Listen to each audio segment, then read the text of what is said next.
The sleek scout ship of the Zarkonian exploration fleet glided silently through Earth's upper atmosphere, piercing the dense cloud cover like a silver arrow.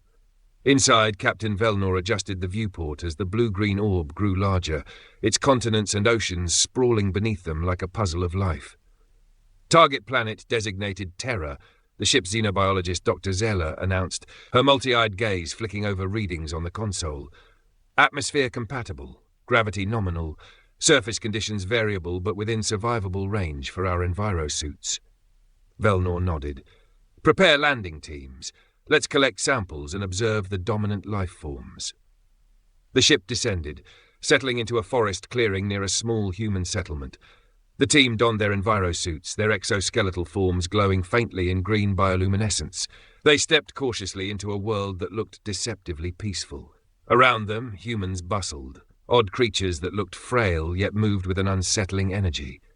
They carried strange handheld devices, communicated in rapid bursts of sound, and consumed liquids from small, colourful cups. It was the first human morning, and the aliens were about to witness behaviours that defied every biological expectation. Observe, Dr. Zeller whispered through the comlink. They begin their day with ingestion of a dark, steaming liquid called coffee. It's bitter, an apparent toxin. Velnor raised an eyebrow behind his helmet. Why would any species voluntarily consume poison? Zeller's compound eyes narrowed. That is precisely what baffles me. The caffeine molecules in coffee are stimulants, disrupting neural pathways and causing increased heart rate. Yet the humans appear energized afterward, functioning at heightened efficiency. One human, a male clad in a stiff fabric suit, approached a metallic contraption that hissed and gurgled. He pressed buttons, releasing a bitter-smelling vapor into the air. He took a cautious sip and instantly grimaced, but continued drinking. Note his grimace, Zeller said, yet he returns for more, suggesting a self-imposed challenge or addiction. Nearby, another human jogged by, muscles flexing beneath taut skin. They paused briefly, pulling a thin strip of fabric tight over their mouth, and lifted a heavy metal bar from the ground. Physical exertion, Velnor mused, yet the barbell serves no defensive or hunting purpose. Zeller shook her head. Quite the opposite. This exercise causes micro-tears in muscle fibers, leading to pain and fatigue, yet they repeat it regularly to grow stronger. Such deliberate self-harm is counterintuitive to survival. The aliens exchanged uneasy glances. This species was rewriting every survival rule they knew. Further exploration showed more peculiarities. Humans communicating obsessively through glowing screens, recording every moment of their existence. Some laughed hysterically at others' missteps and pain, a behavior the aliens catalogued under emotional paradox. Are they mocking suffering? Velnor asked incredulously. Perhaps a form of psychological resilience, Zeller suggested. A method of mastering adversity by reframing pain as humour. As night fell, the aliens observed humans switching to nocturnal work shifts, operating machinery while others slept. The crew's chronobiologist struggled to understand. Splitting activity across temporal zones increases productivity at the cost of circadian disruption, Zeller noted. Humans willingly endure chronic sleep deprivation, a self-inflicted stress that would incapacitate most species. The landing team compiled their data, astonished by the contradictory resilience humans displayed. Despite behaviors that seemed illogical, they thrived, adapted, and flourished. Velnor's voice came over the comm. Report preliminary findings. Humans are weird but effective survivors. Agreed, Zeller replied. Their unusual adaptations might hold the key to evolutionary success on this planet. As the scout ship prepared to return, the crew pondered a future where these strange humans might play a vital role in the galactic community. The next morning dawned foggy and cold, and the Zarkonian landing team found themselves drawn once again to the curious ritual of coffee. From their vantage point inside a small cafe, invisible behind the tinted glass, the aliens observed with growing fascination and concern the human behavior surrounding this dark liquid. Note the fervor, Dr. Zeller whispered into her recorder. Every day, millions of humans gather to consume this substance. Despite its bitterness and known side effects, they actively seek it out.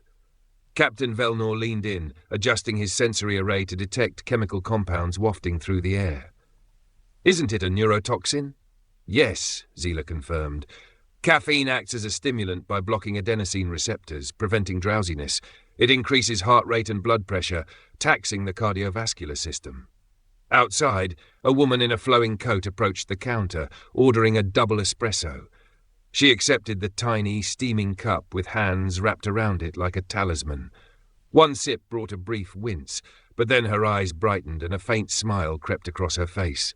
"It is as if they willingly ingest poison," Zela said incredulously.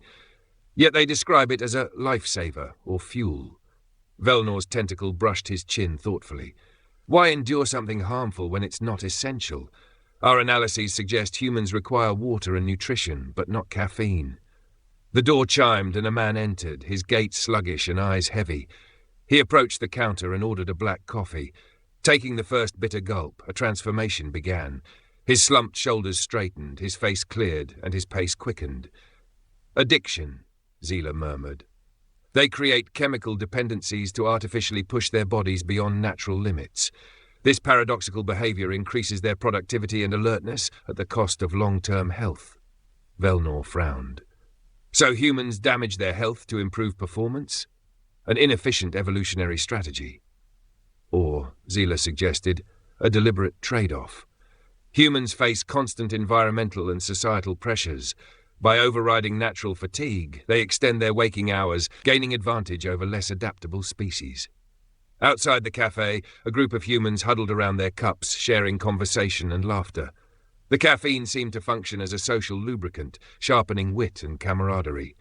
"Coffee is more than a drug," Zela concluded. "It is a cultural keystone, a ritual that bonds individuals and fuels collective endeavor." Velnor nodded slowly. "Their survival is not just biological, but social. This complicates our understanding." Later, the aliens attempted to sample the coffee themselves. Velnor bravely sipped the bitter liquid, his biochemistry violently rejecting it. His vision blurred, and a cold sweat broke out over his carapace. "Warning," he gasped. "Poisonous. Why do humans persist?" Zela, sipping a milder blend, smiled wryly. "Because humans are weird." As the day faded, the team catalogued these observations, impressed by the humans' bizarre but effective coping mechanisms. The coffee obsession was a small piece of a larger puzzle, a species that seemed to court discomfort and still come out ahead. The alien team's sensors tracked a new daily human ritual, the gym. What they saw stunned them, creatures willingly inflicting pain on themselves, not from necessity, but apparently for pleasure or gain. Inside a sprawling building buzzing with noise, Dr. Zela observed a group of humans lifting heavy metal weights, their muscles straining and faces contorted in effort. "They're causing micro-tears in their muscle fibers," she explained.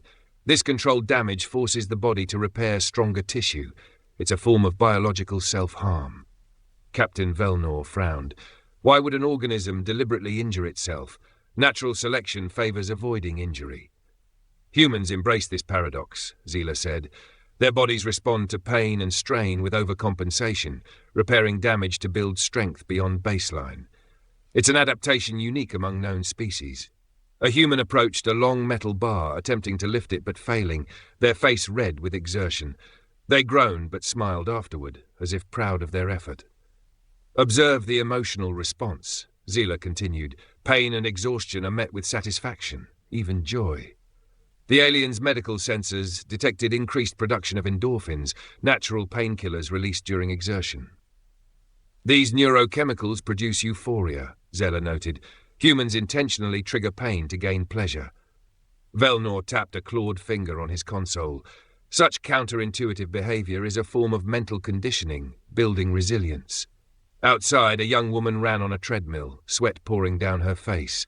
When she stopped, she gasped for air, trembling, but then beamed with accomplishment. "Humans are obsessed with physical improvement," Zela said. "They seek control over their bodies, adapting through voluntary hardship." The aliens catalogued other behaviors. Humans practicing martial arts that included being hit repeatedly, participating in extreme endurance races, and voluntarily depriving themselves of sleep for personal challenge. Velnor shook his head in disbelief. "In our culture, such self-inflicted suffering would be considered madness." "Yet humans thrive," Zela responded. "This willingness to endure pain builds mental toughness, a survival advantage in unpredictable environments." The landing team pondered the implications.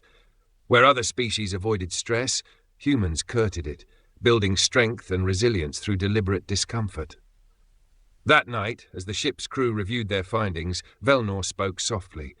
Perhaps this is the key to why humans survive in a hostile universe: their willingness to be weird and push beyond biological limits. Zeller nodded. They have rewritten survival's rules.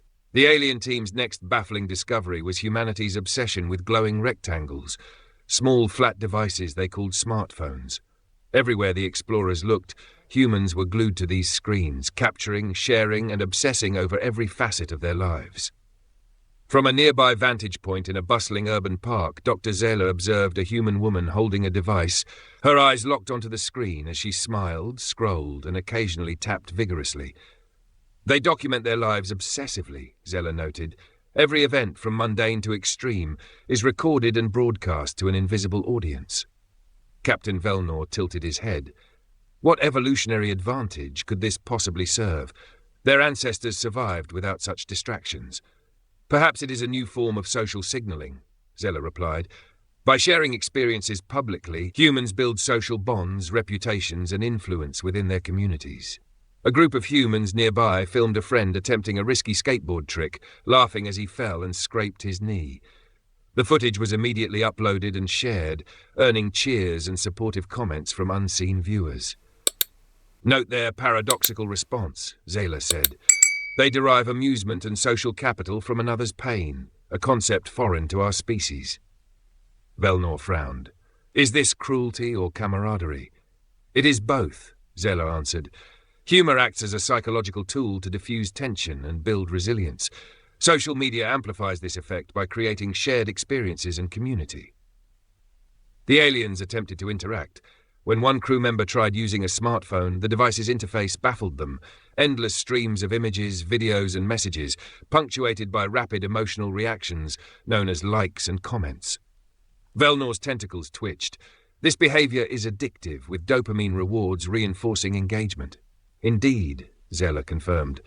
Humans voluntarily expose themselves to constant stimuli, risking distraction and decreased focus. Yet they endure, perhaps valuing social connection above all. The team also noticed darker aspects.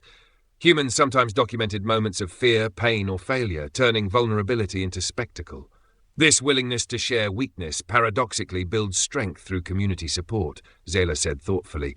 It's a collective psychological adaptation. As night deepened, Velnor mused, humans have woven technology and social behavior into a complex survival tapestry. Their weirdness extends beyond biology into culture. Zeller nodded. Their resilience lies not just in body, but in mind and society. The alien observers prepared to explore more human mysteries. The strange world of social media had revealed that even apparent weakness could be harnessed as strength.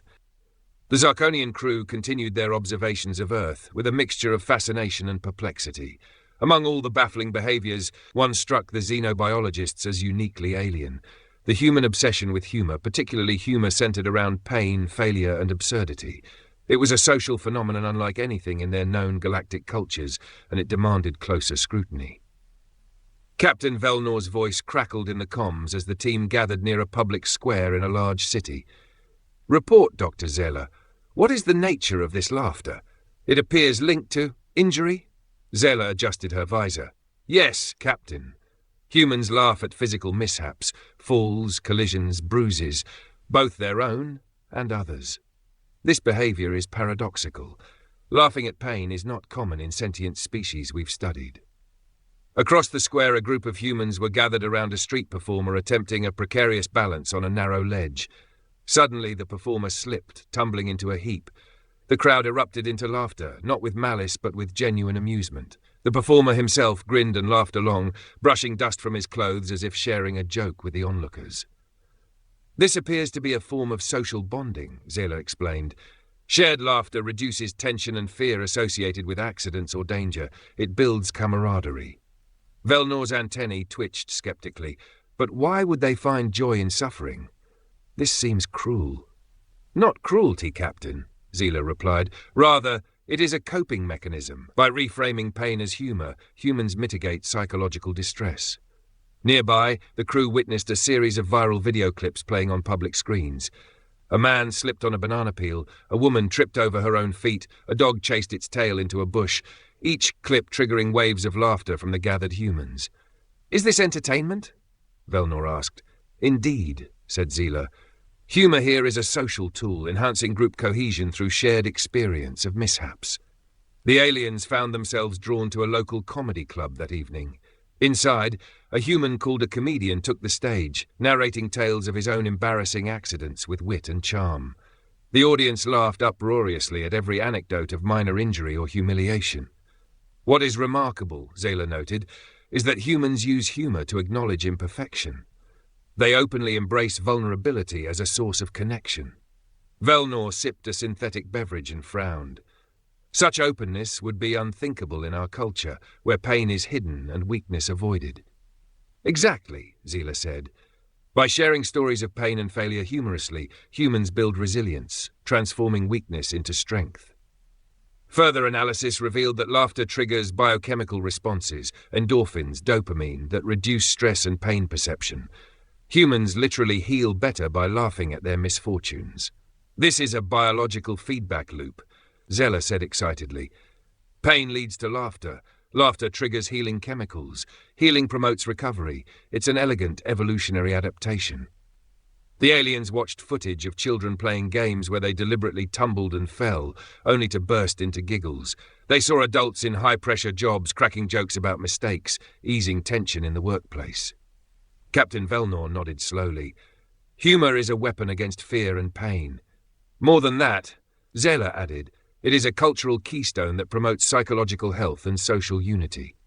Outside the club, the humans walked into the night, still chuckling at the day's absurdities. The alien observers realized that humanity's capacity to laugh at its own suffering was both strange and profound. "Humans are weird," Velnor said with a hint of admiration. "Indeed," Zela agreed, "but their weirdness makes them unstoppable." The team prepared for their next investigation, the night shift, where humans would challenge their own biology again by working while others slept. The alien crew's mission had long since transcended mere curiosity. Their initial observations of humanity's peculiar habits had evolved into a deeper appreciation of the species' bizarre resilience. Yet nothing prepared them for the next phenomenon, the night shift. From their concealed vantage point inside a high-rise office building, the team watched as humans came alive while the rest of the city slept. This inversion of natural rhythm struck the crew as both confounding and daring. "Observe," Dr. Zayla whispered, her compound eyes adjusting to the artificial light. "These humans operate on opposite circadian schedules, working, creating and thriving through hours traditionally reserved for rest." Captain Velnor's antennae flicked. "In our culture, disruption of circadian rhythms is considered pathological. It causes cognitive decline, weakened immune response, and increased mortality. Yet humans embrace it voluntarily," Zella said. "Shifts can extend 8 to 12 hours in darkness, often repeated for consecutive days." Outside the building, neon signs flickered over dark streets. Delivery drones hummed as couriers darted between sleeping neighborhoods. In offices, fatigued humans typed rapidly, answering calls, solving problems, and making decisions critical to society's function. Humans seem to exploit global time zones, Velnor noted. While one population sleeps, another labours. This 24-hour activity maximizes productivity. Zayla nodded. "It's a form of temporal division of labour. Humans leverage their planetary scale to operate continuously, a behaviour unique among known intelligent species." The crew monitored a man staring bleary-eyed at multiple glowing screens. Despite yawns and heavy lids, he pressed on, sustained by caffeine and sheer determination. "Note the cost," Zila said gravely. "Sleep deprivation impairs judgment, memory and physical health. Yet humans accept these risks." "Why?" Velnor asked. "Because the benefits outweigh the costs," Zila explained. "Extended productivity secures survival in a competitive environment. Humans are willing to sacrifice well-being for achievement." The aliens recorded other effects: increased error rates, heightened irritability and immune suppression. Still, the humans persisted. Some adapted with power naps and stimulants, others cycled shifts to allow recovery. This flexibility was another evolutionary quirk. As dawn approached, the day shift workers replaced the night crew.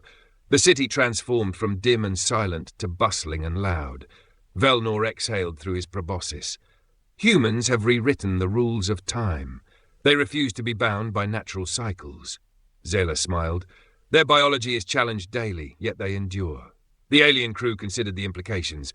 The willingness to endure unnatural stress and discomfort again confirmed a core truth. Humans survived by pushing boundaries, biological, psychological, and temporal.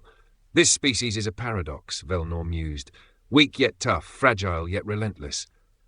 Indeed, Zela agreed, humans are weird, and weirdness is their superpower. Their final mission phase loomed, understanding why, despite all these oddities, humans were winning at survival, and what the galactic community could learn from them. The alien crew's final day on Earth dawned bright and clear. After weeks of intensive observation, data gathering, and careful analysis, Captain Velnor and Dr. Zela prepared to summarize their findings. The mystery of humanity, their strange behaviors, apparent contradictions, and baffling customs, was no longer a puzzle but a profound revelation.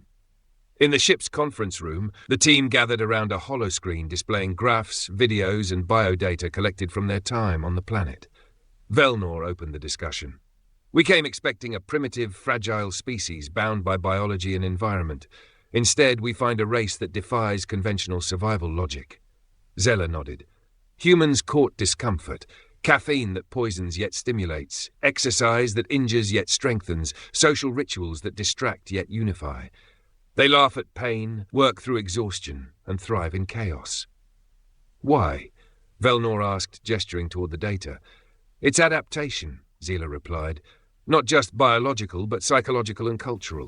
Humans possess an extraordinary mental resilience, a willingness to endure hardship, pain, and uncertainty without succumbing.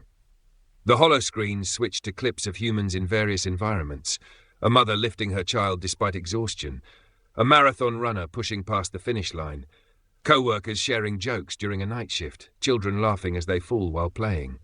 These examples, Zela said, illustrate humans' ability to transform adversity into strength.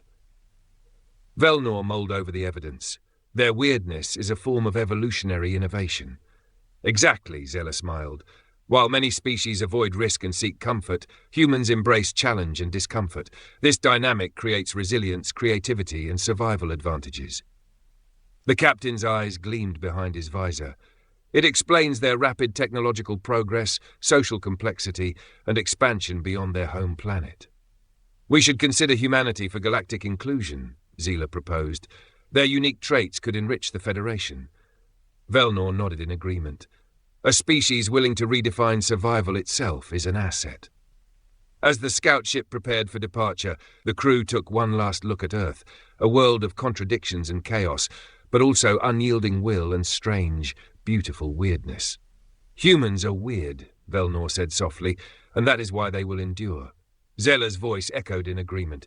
Because they are willing to suffer, laugh, and fight, they are unstoppable. The ship ascended, leaving behind a planet that, despite all odds, thrived. Humanity's story was just beginning, and the galaxy would soon learn that weirdness, resilience, and relentless adaptability were the true marks of survival. As the stars stretch across the endless void, Earth spins quietly beneath, a planet brimming with contradictions, fragile yet fierce, flawed yet brilliant. Strange, yes, but in that strangeness lies humanity's greatest strength. They don't just survive, they adapt, they endure. They defy the limits of biology and expectation. And as the galaxy watches, they will redefine what it means to be unstoppable.